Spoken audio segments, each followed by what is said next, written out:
sometimes you have to borrow the light another person sees in you until your light ignites. And so many times I had to borrow the light that another person saw until my light ignited in order to move forward. Welcome to And Then I Did This. Prepare to be inspired as we celebrate the unique journeys of individuals who've had the courage to break free and live life on their own terms. Their lives prove that you truly can be free to live your best and most authentic life. Let's get to it. Today, I have a very special guest, Dr. Carolyn Colleen. She's an executive leader, an author, speaker, humanitarian, dedicated to empowering women and fostering leadership. She's also the founder of Fierce Foundation. And I would love to welcome you to the show, Carolyn, and have you share some of your journey and how you got where you are today. Well, thank you. Thank you so much for having me. I'm so excited to be here to share this space with you. I love how we met and through beautiful connections and being here to share my journey. And my journey is an interesting one. And I don't have to go into complete detail, but the overall is, like we were just saying, it's been an interesting conglomeration of storms. And there are many storms in my life. And as I look back, it's the tools that I've brought with me on these different storms. Now, when I say storms, they are different adversities. And how might we take those adversities and use them as fuel to power us forward in a meaningful and also intentional way in order to live a life that we deserve? And so for me, I've gone from Salvation Army to PhD. I've gone from navigating a difficult upbringing and young adulthood to creating a life that is intentional for myself and for my business, both personally and professionally. That's been a long and short of my journey. Today, I help humans identify a bit of what are they meant for and how might you build from adversity into a life that you deserve. So beautiful. So beautiful. What would you say are some of the flags or the milestones or turning points that helped you pivot from where you started to get to where you are currently? There's several. And I had to really take a space to reflect and look back on my life, my short lifetime, in those different transitions. So for one, when I was leaving my abusive marriage and making a stand in which to do that, in that space, when I decided to make that choice, it wasn't an immediate choice. It took me over a year in which to leave. And I needed to be able to look at what would my future be if I stayed. And then be able to create the strength in which to see that I could make a move. I remember specifically staring at a clock, standing in line at the Salvation Army after I had made the choice to leave. I escaped with 2 boxes and a toddler bed and baby in tow. And when I looked at that clock, I remember staring at the long hand of that clock and not knowing where my next meal would come from, didn't know where I was going to live. And I was scared of the unknown and scared of the restraining order that I knew was only as strong as the paper it was written on. And I remember a social worker speaking to me saying, "Carolyn, you can do this one day at a time." And I thought, one day at a time, you've got to be kidding me. I can't do one day.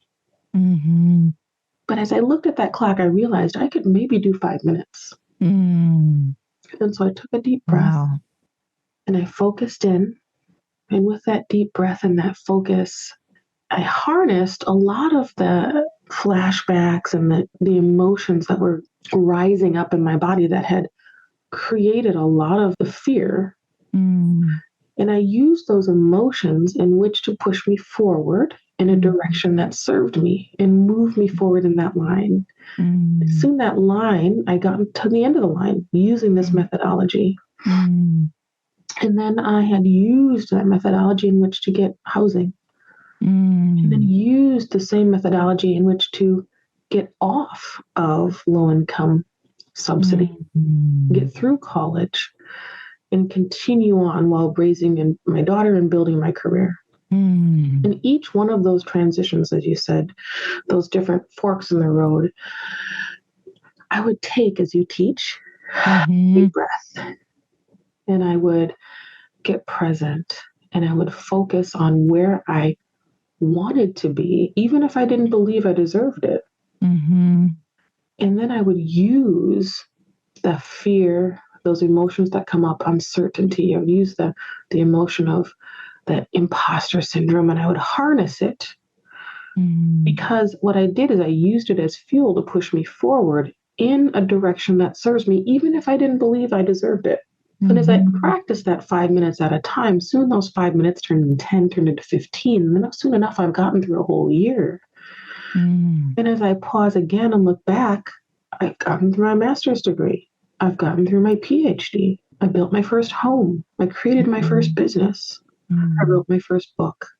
And using this methodology in each fork in the road has helped me to realize the power of using adversity to your benefit, even if you don't feel like you deserve more. And so that's how I've handled a lot of forks in the road, a lot of storms, a lot of hard times in which to incrementally teach myself, both personally and professionally, and now help thousands and thousands do the same with small, incremental, intentional steps, 5 minutes at a time. That's so powerful.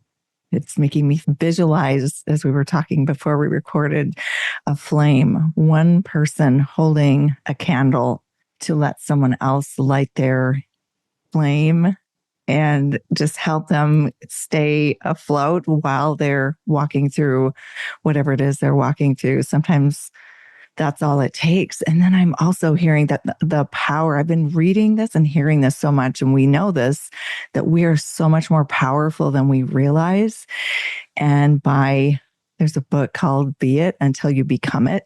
And that is that message of feeling and envisioning, even scripting your future self and feeling the feelings of it already happening and attracting that to you. And I also understand the 1 minute at a time, 5 minutes at a time, sometimes depending on what we're walking through, that's enough just to get through the day is sometimes a miracle, seems like at times. Yeah. Yes. And the light. Sometimes you have to borrow the light another person sees in you until your light ignites. Right. And so many times I had to borrow the light that another person saw until my light ignited. Yeah. In order to move forward. And I like that what you said, be it. I say fierce it until you become it. Because many times I had to fake it until I made it. But soon enough, I didn't have to fake it anymore. But I was intentionally saying, no, I'm going to fierce it. I'm going to intentionally take whatever that is that's inside. Like for many years, because of the things that happened to me, I had to learn how to flip them for them happening for me. And for many years, I had quite a bit of anger, and I needed to do something with it. Now I could choose, and I can see other people who were raised very similar to me that are still homeless. And I had to choose, okay, is this going to consume me? Or am I going to flip it? And it didn't mean that I didn't have the anger. It was, how can I take it and use it for good? And use it for taking that thought of, oh, nothing will become of you, to, look at me. So good. Yes. And look at you. I mean, seriously, the connections and things that we've made in just our initial introduction. Yeah. It's like showing me the power of the universe and the power of belief and keeping our flame lit. Yeah. Exactly. So talk about Fierce Foundation. That is such a cool name for what you're doing, and share what that is and what you do. Yes. So Fierce Foundation, to date, we have supported women, side hustles, and solopreneur or small business creation. We've had over 65 women now as of last month. And it's helping women create generational self-sufficiency.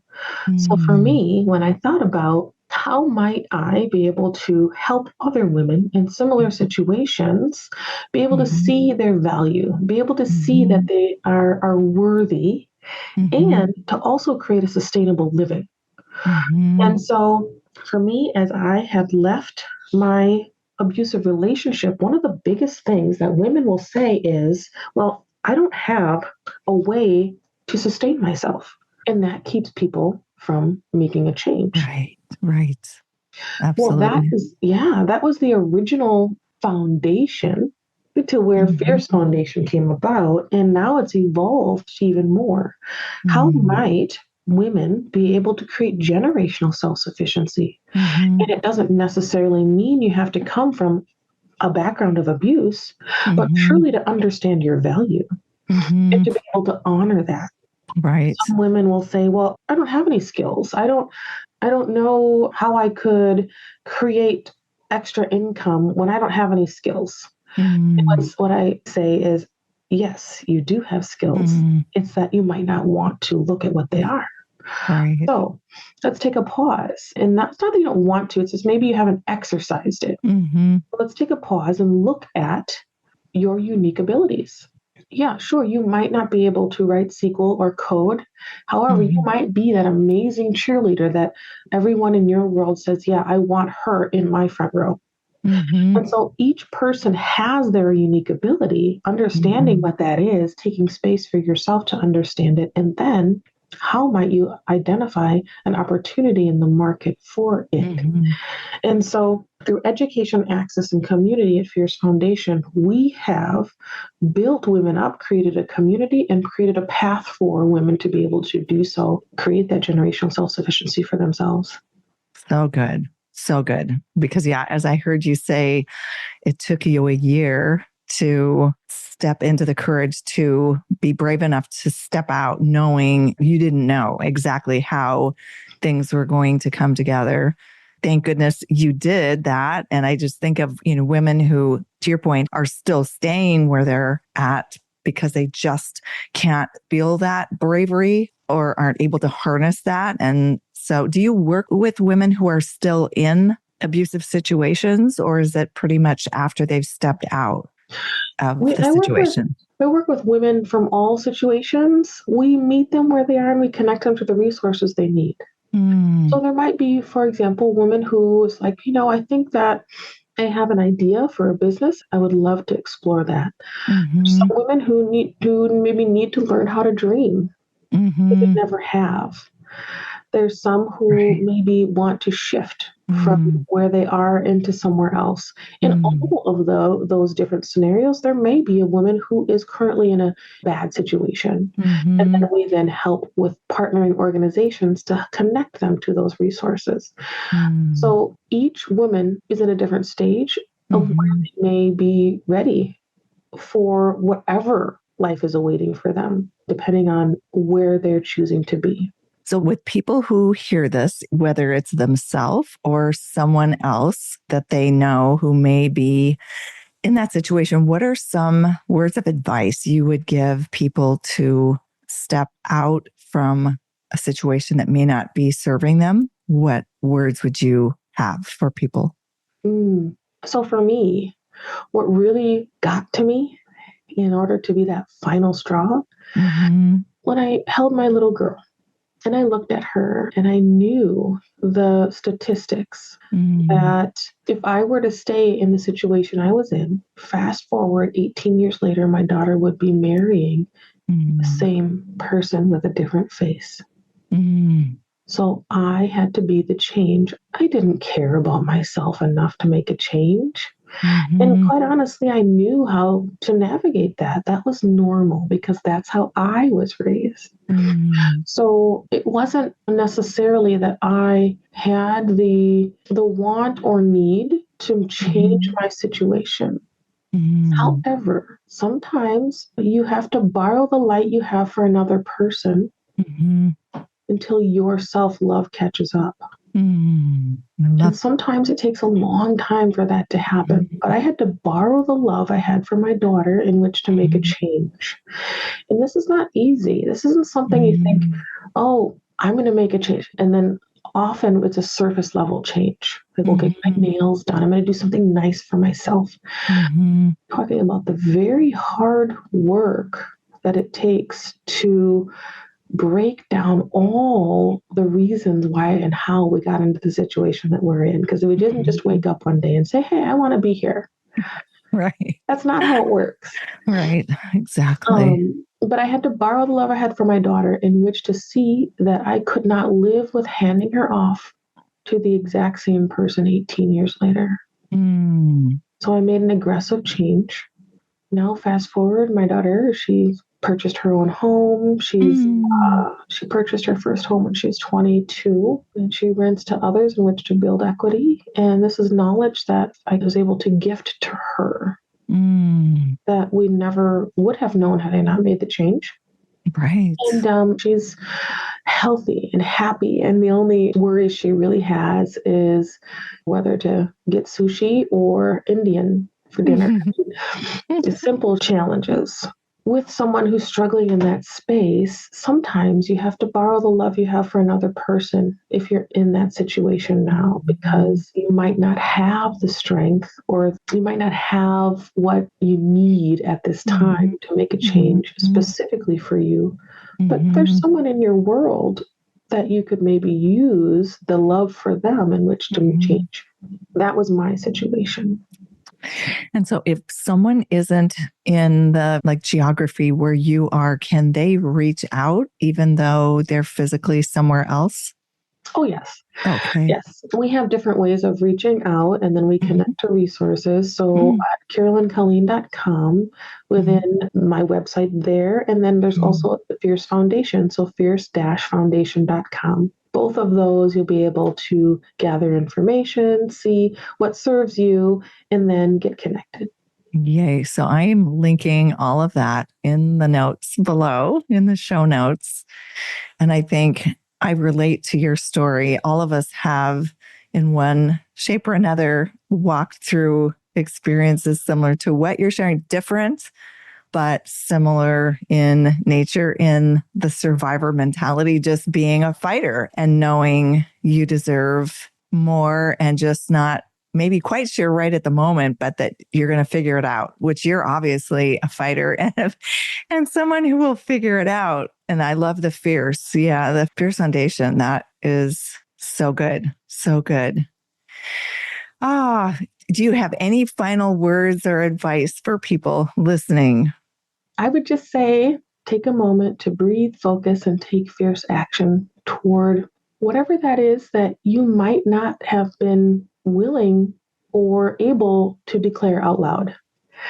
So, there's that dream of something that you maybe when you think when you're little, or maybe you think when you were a teenager, or maybe you think in midlife, I would love to, whatever that is. And then explore that. Take a deep breath, get present, and realize that it's for you.